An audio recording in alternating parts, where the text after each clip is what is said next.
हाँ, तो बेटा अभी तक देखो अपन ने इस यूनिट में क्या क्या कर लिया। अपन ने इस यूनिट के अंदर बेसिक कंपोनेंट्स वगैरह, वो सॉरी, इसके यूनिट में आपके पास किस तरह से आपकी बेसिक टर्मिनोलॉजीज होती है एसी सर्किट्स की, वो अपन ने कंप्लीट कर ली। अपन ने average value, RMS value, form factor, peak factors के स्टेटमेंट, इनकी डेफिनेशंस, इनके डेरिवेशंस कंप्लीट करे। और अप्रोक्सीमेट 7 to 8 टाइप्स की वेव फॉर्म्स के अपन ने इनके आरएमएस वैल्यू, एवरेज वैल्यू भी कैलकुलेट कर ली। आफ्टर देन जो अलग इंपॉर्टेंट टर्मिनोलॉजीज होती है, फ्रीक्वेंसी, एम्पलीट्यूड, कोई भी एक एक्सप्रेशन गिवन होगा वोल्टेज का, करंट का, उसके बिहाफ पर आपको किस तरह से उनकी वैल्यूज को कैलकुलेट करना है न्यूमेरिकल बेस्ड ऑन ऐसी क्वांटिटीज, वो अपन ने कंप्लीट कर लिया। Polar to rectangular form conversion, मतलब various types of forms, rectangular, polar, trigonometrical form का रिप्रेजेंटेशन पढ़ा, उसके बेस पर अपन न्यूमेरिकल भी कर लिया। अब अपन आज स्टार्ट कर रहे हैं अपना analysis of AC circuits. Analysis of AC circuit. तो इस यूनिट को बेटा मैंने टोटल 3 पार्ट में स्प्लिट करके आपको इंट्रोडक्शन दिया था। इस पूरे चैप्टर को, इस यूनिट को मैंने 3 पार्ट में स्प्लिट करके आपको इंट्रोडक्शन दिया था। तो अब अपन स्टार्ट करेंगे ऐसे part 2, analysis of AC circuits. Analysis of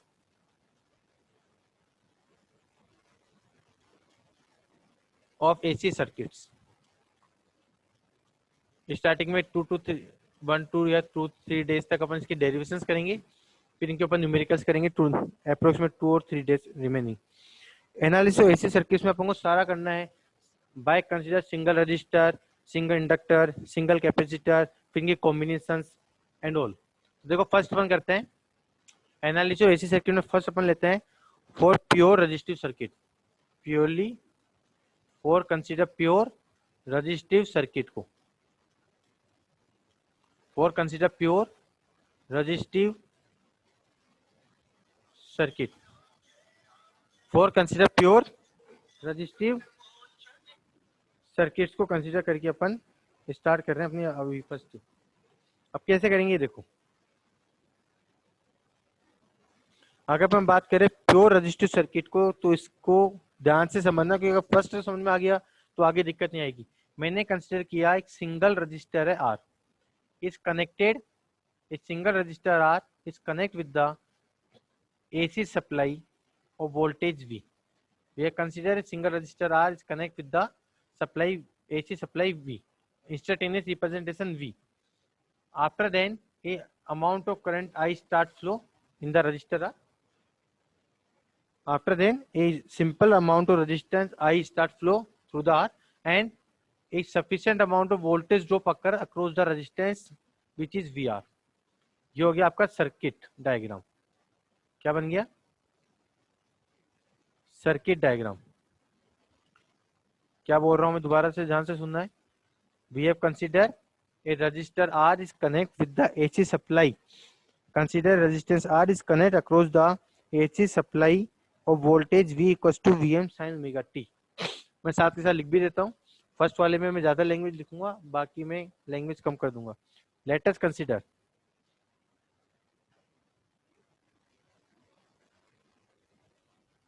let us consider a pure resistor R. Pure, let us consider a pure resistor R is connect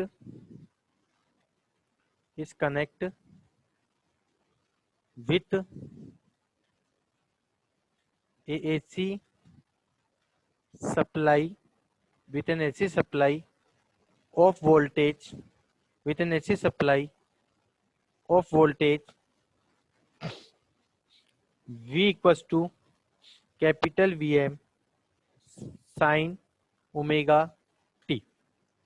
मैंने कंसीडर किया कि आपका एक रजिस्टर है, वो किसी AC सप्लाई वोल्टेज से कनेक्ट है, जिसका मैग्नीट्यूड कितना है, VM sin omega t।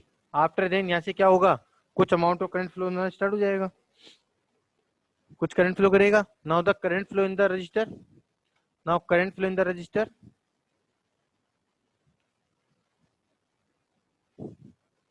Current in the register,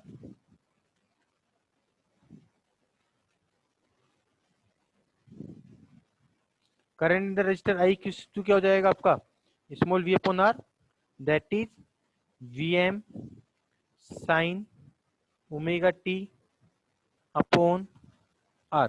are का कोई भी फेज एंगल नहीं होगा, इसलिए आपके पास यहाँ पर आप स्मॉल आई को रिप्रेजेंट कर सकते हैं capital I M sine omega T से। ये हो जाएगा आपके इक्वेशन नंबर 2। ये हो जाएगा आपके इक्वेशन नंबर 2, जहाँ पे आपके पास आई एम की वैल्यू कितनी है, आई एम की वैल्यू आओगी आपके पास V M upon R, V M upon are.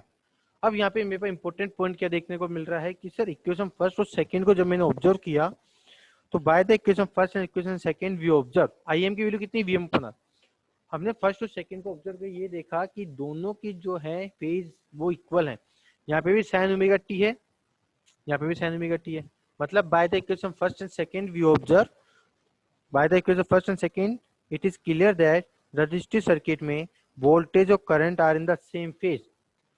In the resistive circuit both the voltage and current are in the same phase. अगर सेम फेज में है तो उनकी वेवफॉर्म किससे बनेगी वो देखते हैं।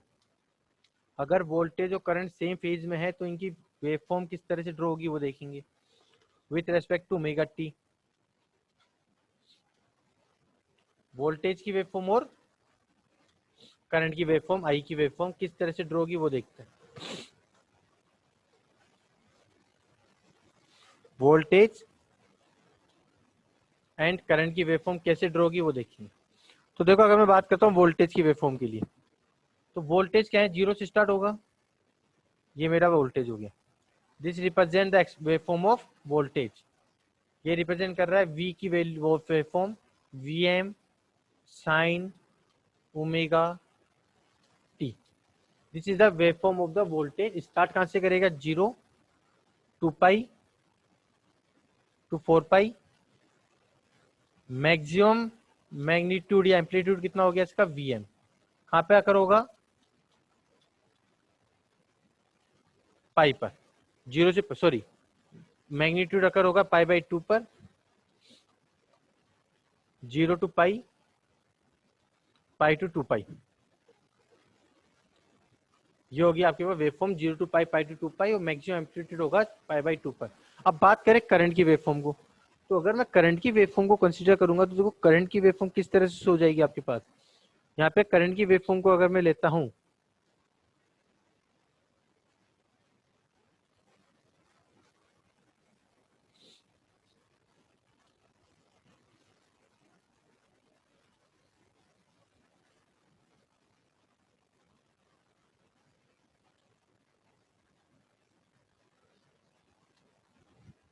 तो यहाँ से करंट की वेवफॉर्म किस तरह से ऑब्टेंड होगी मेरे पास।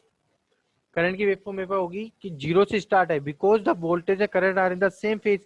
सेम फेज में है तो होगा तो जीरो से करंट स्टार्ट,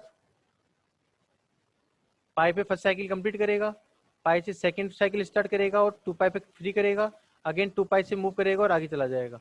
ये हो जाएगी करंट की वेवफॉर्म। बट इसका जो मैग्नीट्यूड है वो वोल्टेज से कम आ रहा है। क्यों आ रहा है, क्योंकि यहाँ पे वीएम में आर का डिवाइड हो रहा है। तो ये हो जाएगा आपका आई एम, और सेम वैल्यू आपके पास चलेगी करंट की एक्सप्रेशन। तो करंट का एक्सप्रेशन क्या हो जाएगा यहाँ पे आपके पास, करंट का एक्सप्रेशन हो जाएगा I equal to I M sine omega T. यहाँ पे ओमेगा टी शो कर रहा है फेज, और फेज से यहाँ क्लियर हो रहा है कि चाहे वोल्टेज हो चाहे करंट हो दोनों का फेज सेम आ रहा है। Both lie in the same phase, voltage and current lie in the same phase. ये हो गया इसका wave form of the voltage and current in the case of the pure resistive circuit. In the case of pure resistive circuit में wave form draw हो गई voltage की और current की। तो यहाँ पे फर्स्ट और सेकंड से अपन क्या बोल सकते हैं, by equation number first and to,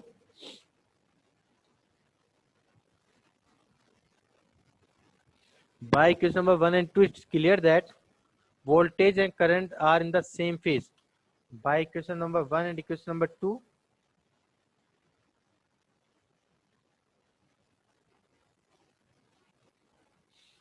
voltage and current are in the same phase. Voltage and current are in same phase.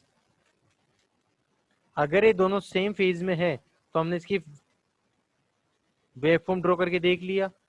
अब सेम फेज में है मतलब आपके पास यहाँ पे पावर फैक्टर की बात करेंगे। So due to the same phase power factor angle कितना हो जाएगा दोनों के बीच में? पावर फैक्टर एंगल,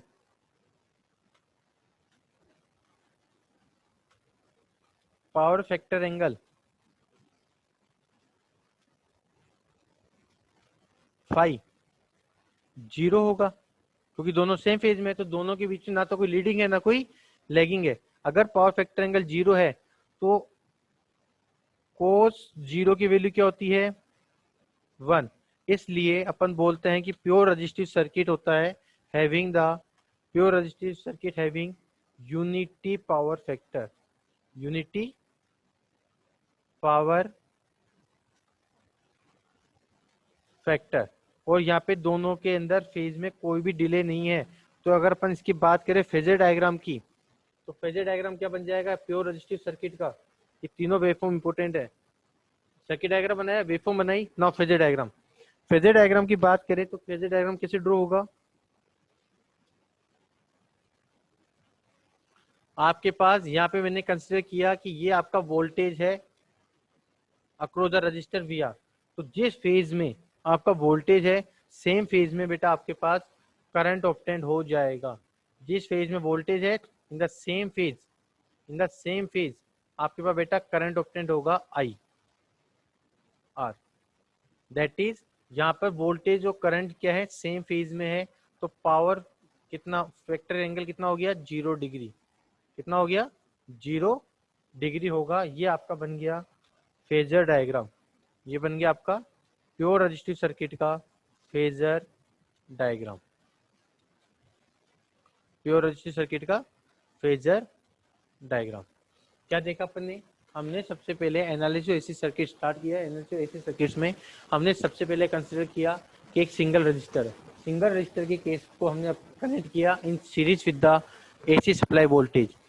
जब हमने वोल्टेज से कनेक्ट किया तो हमारे पास वोल्टेज का एक्सप्रेशन कितना है, करंट कितना निकलेगा? करंट को अगर अपन ने बी एम अपॉन आर को मैक्सिमम मैग्नेटिक करंट एज्यूम किया तो मेरे पास सेकंड इक्वेशन आ गई। फर्स्ट और सेकंड इक्वेशन को ऑब्जर्व करके हमने ये ऑब्जर्व किया कि जितना फेज वोल्टेज का है सेम फेज पे ही आपके पास करंट है, सेम एंगल पे ही दोनों स्टार्ट होगी। मतलब दोनों का एंगल क्या है सेम फेज पे है। सेम फेज पे मतलब वेवफॉर्म ड्रॉ करी, वेवफॉर्म ड्रॉ करने के बाद हमने उसका फेजर डायग्राम ड्रॉ कर दिया। फेजर डायग्राम में देखा कि वोल्टेज और करंट सेम डायरेक्शन में है, दैट मीन्स यहाँ पे फाई की वैल्यू 0 है। फाई की वैल्यू अगर 0 है, अगर हमारे पास बेटा फाई की वैल्यू 0 कैलकुलेट हो रही है, दैट मीन्स ये क्या शो करेगा? कोस 0 की वैल्यू 1 यूनिटी पावर फैक्टर को शो करता है। It show the unity power factor. ये हो जाएगा आपका starting of the pure resistive circuit के केस का एनालिसिस। और भी बाकी है, पावर कैलकुलेट करेंगे भी अपन इसकी कि प्योर रेजिस्टिव सर्किट में पावर का एक्सप्रेशन, इंस्टेंटेनियस पावर को भी अपन कैलकुलेट करेंगे प्योर रेजिस्टिव सर्किट का। तो देखो अगर मैं बात करता हूँ प्योर रेजिस्टिव सर्किट में आप पावर कैलकुलेशन करना, तो एक्सप्रेशन ऑफ पावर क्या हो जाएगी प्योर रेजिस्टिव सर्किट में? Expression of power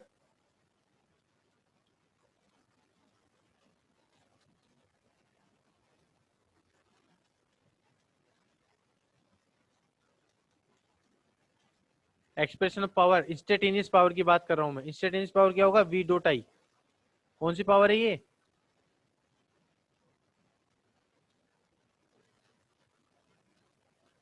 instantaneous power. Instantaneous power की बात कर रहे हैं तो P equals to V dot I, small p equals to V क्या है? V M sine omega T. I M क्या है? I M sine omega T. V M I M आपस में मल्टीप्लाई हो जाएंगे। V M I M sine omega T dot sine omega T. यहाँ पे sine omega T, sine omega T कितना हो जाएगा? Sine square omega T, sine square omega T. Sine square omega T को क्या लिख सकते हैं अपन? हम लिख सकते हैं V M I M sine square omega T equals to 1 minus cos 2 omega T upon 2। Then equation becomes Vm Im upon 2 minus Vm Im upon 2 cos 2 omega t. This is the expression of instantaneous power in the pure resistive circuit. यहाँ पर important point क्या है, note, important point क्या बनता है, note the second term. मैं जितनी language first वाले डेरिवेशन में लिखा रहा हूँ बाकी में नहीं लिखाऊंगा। The second term of above expression, second term of the above expression represents cos omega t, मतलब sinusoidal waveform। The second term of above expression represents sinusoidal waveform, sinusoidal function। So the sinusoidal function of 2 omega 2 frequency का और 2 omega frequency. Second term क्या represent कर रहा है, एक sinusoidal expression represent कर रहा है, फंक्शन को रिप्रेजेंट कर रहा है जिसकी फ्रीक्वेंसी कितनी है 2 पाई, और प्योर साइनसोइडल वेवफॉर्म की एवरेज वैल्यू कितनी होती है 0। सो एवरेज वैल्यू जो होगी, average value of second term, average value of second term क्या हो जाएगा, 0 हो जाएगा। अगर सेकेंड टर्म का एवरेज वैल्यू 0 है, देन नाउ एवरेज पावर, जिसको अपन रियल पावर भी बोलते हैं, जिसको हम एक्टिव पावर भी बोलते हैं, P कितना ऑब्टेंड होगा in the pure resistive circuit में, Vm Im अपॉन 2। हमें पता है आरएमएस वैल्यू क्या होती है, आरएमएस वैल्यू होती है Vm अपॉन √2। तो अगर अपन यहाँ पे √2 मल्टीप्लाई √2 करें तो 2 आ जाएगा। तो मेरे पास एवरेज पावर कैलकुलेट होगा कैपिटल V कैपिटल I, जहाँ पे V और I रिप्रेजेंट कर रहे हैं आरएमएस वैल्यूज को, कैपिटल V और कैपिटल I रिप्रेजेंट कर रहे हैं आरएमएस वैल्यूज को, और ये हो जाएगा expression of power in the pure resistive circuit के केस में। Expression of power in the pure resistive circuit के केस में आपके पास पावर कैलकुलेट हो जाएगा। अब किसी को डाउट है क्या तो हैंड राइज करो, वैसे ये पढ़ा हुआ है आप लोगों ने वैसे भी। चलो तनु बोलो बेटा। फिर एक बार फिर से समझा दो प्लीज। चलो रिपीट कर देता हूँ, क्या बोल रहा है, एक प्योर रेजिस्टिव सर्किट को मैंने कंसीडर किया, प्योर रेजिस्टिव सर्किट को हमने क्या किया, एसी सप्लाई से कनेक्ट किया और हमने देखा कि यहाँ से कुछ करंट तो फ्लो करेगा। तो let us consider pure register R is connect with the AC supply और वोल्टेज वी की वैल्यू कितनी है, Vm sin ओमेगा टी। तो करंट फ्लो करेगा, करंट कितना हो जाएगा, V I equal to V upon R, Vm sin omega T upon R, Vm upon R क्या हो जाएगा Im। अब हमने यहाँ पे ऑब्जर्व किया दोनों फर्स्ट और सेकंड के एक्सप्रेशन को देखो, Vm मैग्नीट्यूड है बट साइन ओमेगा टी और यहाँ पर भी साइन ओमेगा टी है, मीन्स दोनों का एंगल क्या है, सेम है, दोनों का फेज सेम है। सेम होने के कारण पर लिखेंगे कि द प्योर रेजिस्टिव सर्किट के केस में मेरे पास जो वोल्टेज है और करंट है दोनों सेम फेज में रहते हैं। चेंजेस होंगे इंडक्टर और कैपेसिटर करेंगे क्योंकि अभी एसी पढ़ रहे हैं अपन, इंडक्टर कैपेसिटर को लेंगे अपन। अब अगर सेम फेज में है तो फेज कितना हो गया 0 डिग्री पे, 0 डिग्री हो गया तो पावर फैक्टर एंगल कितना हो गया, पावर फैक्टर कितना हो जाएगा 1। इसलिए अपन प्योर रेजिस्टिव सर्किट्स को बोलते हैं यूनिटी पावर फैक्टर सर्किट। अब इनका वेवफॉर्म बनाई, वेवफॉर्म क्या होगी कि जहां से आपके पास वोल्टेज स्टार्ट हो रही है, वोल्टेज का expression V equal to Vm sin omega T, वहीं से आपके पास करंट का एक्सप्रेशन भी स्टार्ट हो जाएगा I equal to Im sin omega T. जहां से आपका वोल्टेज का एक्सप्रेशन स्टार्ट होगा वहां से आपका करंट का एक्सप्रेशन स्टार्ट होगा, और सेम पॉइंट पे स्टार्ट, सेम पॉइंट पे टर्मिनेट, सेम एंगल पे मैक्सिमम वैल्यू को रीच करेंगे। और फेजर डायग्राम की बात करें तो जिस डायरेक्शन में वोल्टेज है उसी डायरेक्शन में करंट है। एक इंपॉर्टेंट पॉइंट याद करना रखना है कि फेजर डायग्राम में जो लेंथ है वेक्टर की वो उसके मैग्नीट्यूड को रिप्रेजेंट करता है। यहाँ पे मैंने लेंथ वी आर की हाई रखी है as compare to I R, Y, because V R की वैल्यू हाई इसलिए रखी है क्योंकि वी आर का मैग्नीट्यूड हाई है, वोल्टेज जो वी आर है रजिस्टर से उसकी वैल्यू हाई है कंपेयर टू रजिस्टेंस करंट की वैल्यू से। अकॉर्डिंग टू दिस इक्वेशन, इस इक्वेशन के अकॉर्डिंग मैंने वी आर का मैग्नीट्यूड हाई है क्योंकि आर से डिवाइड होके मेरे पास आई आर करंट आ रहा है। ये हो गया। फिर इसका अपने पावर, इसका स्क्रीनशॉट लो फटाफट।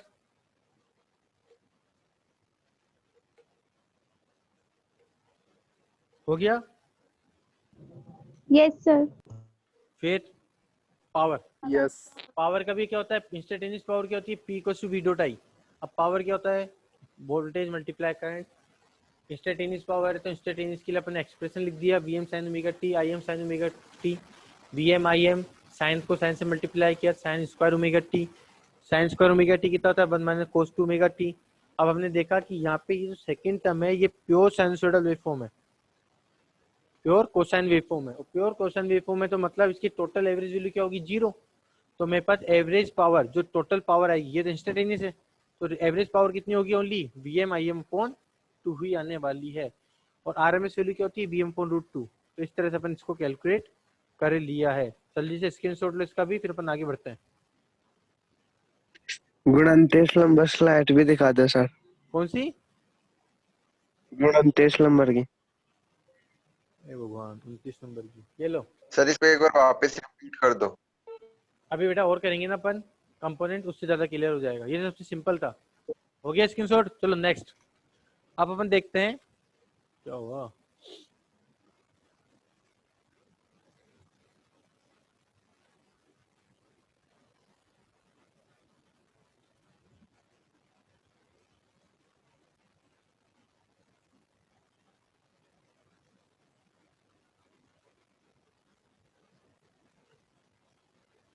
नाउ अब अपन क्या लेंगे, रजिस्टर को कंसीडर कर लिया, एनालिसिस एसी सर्किट चल रहा है। सेकंड केस, सेकंड हम केस ले रहे हैं बेटा, by for consider pure inductive circuit. Case second for pure inductive circuit.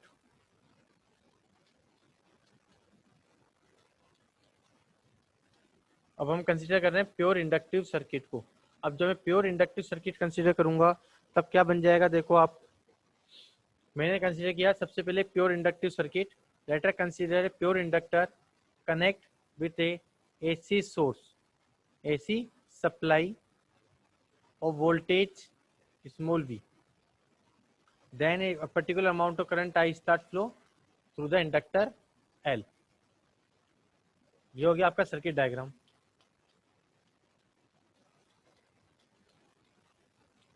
इसके एक्सप्रेशन वगैरह अपन सब लिखेंगे, सर्किट डायग्राम हो गया। तो हमने क्या किया, लेटस कंसीडर, इंडक्टर केस में हमने किया कि कंसीडर किया हमने एक इंडक्टर L है, वो कनेक्ट कर दिया हमने across the AC supply voltage V। अब देखो V इक्वल्स टू क्या होता है, L di upon dt, V equals to L di upon dt। तो यहाँ पे मैंने वोल्टेज का एक्सप्रेशन ना लेके मैं करंट को एक्सप्रेशन को कंसीडर करके सोल्व कर दूंगा। वोल्टेज से भी कर सकते हो, कोई दिक्कत नहीं है, पर वहां पे आपको इंटीग्रेट करना पड़ेगा। तो मैंने लिखा late us consider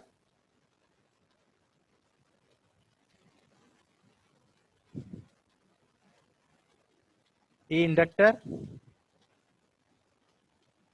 is connect, let us consider inductor is connect across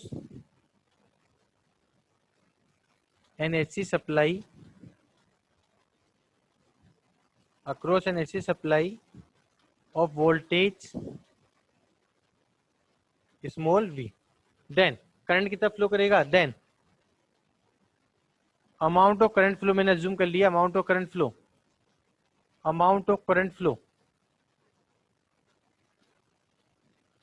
current flow हमने देखा यहाँ पे, करंट कितना फ्लो करेगा, I equals to Im sine omega T. हमने करंट की लिया कि इतना करंट फ्लो करेगा इंडक्टर में।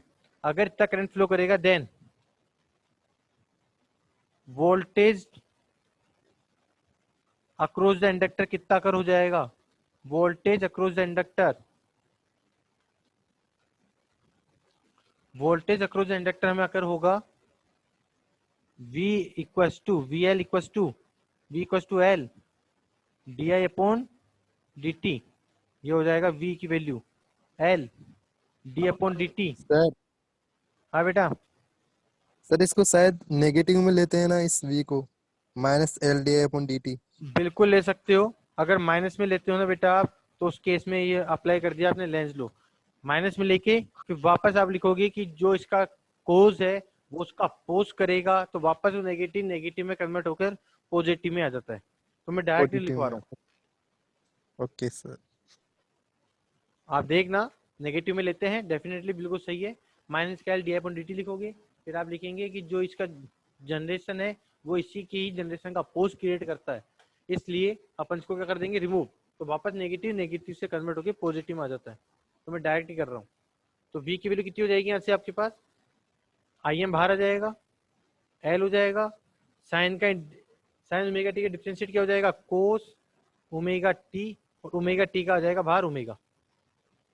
तो यहाँ से मेरे पास v का एक्सप्रेशन हो जाएगा omega L I am cos omega T. इसको मैं इस तरह से भी लिख सकता हूँ, v equals to V M cos omega T, या फिर v equals to same phase में लाने के लिए, फेज एंगल कैलकुलेट करने के लिए sign omega T plus pi by 2। ये हो गई इक्वेशन नंबर 2। अब यहाँ पे हमने देखा फर्स्ट और सेकंड इक्वेशन से bye the equation first and second. वैसे टाइम शॉर्टेज हो गया, 1 मिनट ही बाकी है। श्रुति पटेल हैंड राइज, बोलो बेटा, इसको मैं कल कंटिन्यू कर लूंगा, बोलो बेटा। सर एक बार इससे पहले वाला थोड़ा समझा दो, नेटवर्क प्रॉब्लम हो गया था। कौन सा, रेजिस्टेंस वाला? हाँ सर, वो पावर का कुछ था ना, बेटा पावर स्क्रीनशॉट ले लो, फैक्टर। क्योंकि टाइम का शॉर्टेज है, कभी भी क्लास बंद हो सकती है। ठीक है सर। इसको बाकी जो भी कर रहे थे इसको मैं कल कंटिन्यू कर लूंगा।